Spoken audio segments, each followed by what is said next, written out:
Jabatan Imigresen Malaysia JIM menumpaskan sindiket cetak pelekat palsu dan pas lawatan kerja sementara PLKS dalam dua serbuan berasingan di Lembah Kelang. Malah dalam operasi itu turut ditahan seorang lelaki dan wanita juga penjawat awam sebagai dalang sindiket EPLKS dengan bayaran RM11,000 dikenakan mereka kepada warga asing.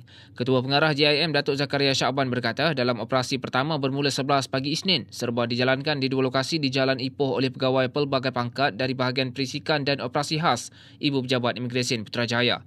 Menurutnya berdasarkan aduan dan risikan selama 2 minggu, pasukan operasi diatur gerak ke premis dan membuat pemeriksaan terhadap satu lelaki dan dua wanita warga tempatan yang sedang berurusan di premis terbabit.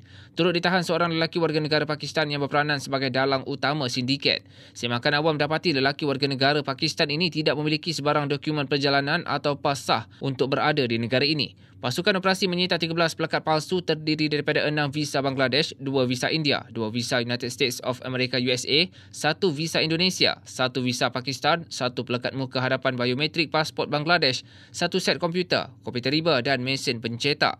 Zakaria berkata modus operandi sindiket adalah meminda dan mencetak pelekat palsu imigresen untuk dijual kepada pendatang asing tanpa izin parti yang berada di dalam negara.